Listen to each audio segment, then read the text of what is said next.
सफलता तो प्राप्त कर लेते हैं लेकिन सफलता को बहुत लंबा चला नहीं पाते। जॉब तो बड़ी मिल जाती है पर उस जॉब में सस्टेन नहीं कर पाते हैं बहुत लोग। हनुमान जी का जब चुनाव हुआ तो हनुमान जी ने सबसे पहले एक बात कही, ठीक है, और ये अब उनका प्रसंग हो रहा है जामवंत जी से। वो कह रहे हैं, सहित सहाय रावण ही मारी, मैं रावण की जितनी भी सहाय है, उसकी जो एड्स हैं, जो उसके जो मंत्री वगैरह है, सबको मार सकता हूं जाकर के। आनहु यहां त्रिकूट उपारी, जो त्रिकूट पर्वत जिसके ऊपर लंका स्थित है वही पूरा मैं ला सकता हूं।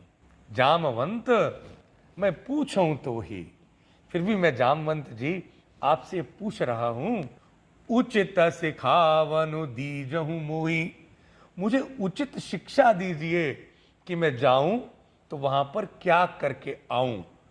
टास्क आप कर सकते हैं, आप में स्ट्रेंथ है, बुद्धि है, लेकिन आप जिस उद्देश्य से जा रहे हैं वो आपको एज ए टीम मेंटालिटी पूछना चाहिए। लोग क्या करते हैं, आओ ना देखा ताओ, बस सीधा चल दिए, और पहुंचने के बाद में उनको दिमाग में आता है मैं यहां पर आया क्यों। तो ये जल्दबाजी धैर्य के लक्षण नहीं है। आदमी को बड़ा कंपोज्ड और कंटेंट होना चाहिए। ये बहुत बड़ा एक मैसेज है आंजनेय नीति का। तब जामवंत जी ने बोला, इतना करहूं तात तुम जाई, तुम बस इतना करो, तात वहां जाके सीता ही देखी कहीं सुधि लाई, तुम बस ये सुधि ले आओ, ये सूचना ले आओ कि सीता जी कैसी हैं, माँ जीवित ही बची हैं नहीं बची हैं, कुछ ये तो राक्षस हैं, पता नहीं क्या कर दिया हो, क्या माया करी हो। तो ये जान करके बस ये इंफॉर्मेशन ले आओ। तब निज भुज बल राजीव नैना, तब अपने निज बल भुज बल पर, राजीव नयना, राजीव का मतलब कमल नयन, जिसके राजीव नयन हो, इतने सुंदर नेत्र वाले जो रामचंद्र जी हैं, वो अपने निज बल भुज बल पर खुद जाकर के, कैसे, कौतुक लागी संग कपि सेना, वो कौतुक खेल खेल में, कहते हैं ना हम लोग, खेल खेल में कपि सेना, मानर सेना के संग में वो वहां पर जाकर के सारा कार्य कर आएंगे, सीता मां को ले आएंगे। आपको सिर्फ इंफॉर्मेशन लाना है कि सीता जी कैसी हैं।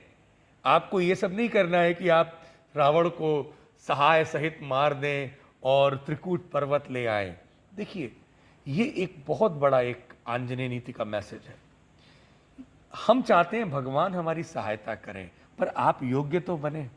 कुछ एक जीवन की एक नीति होती है, और वो नीति यही है कि यदि आप में शक्ति है, पैसा है, आप में धैर्य है, तो अब जिम्मेदारी बनती है स्ट्रैटेजी प्लानिंग की।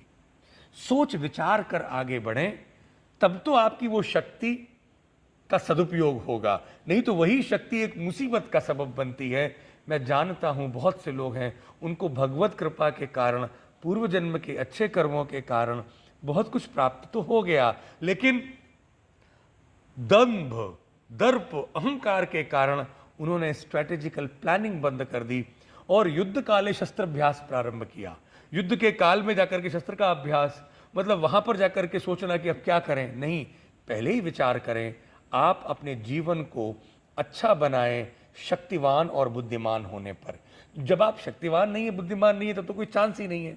लेकिन यदि हैं आप योग्य, तो फिर आपकी ये जवाबदारी बनती है कि आप अपने जीवन को सही रास्ते पर लाने के लिए, सही सदुपयोग करने के लिए स्ट्रेटजी प्लानिंग अपने बड़ों से, अपनी टीम में लोगों से पूछ करके ही आगे बढ़ें।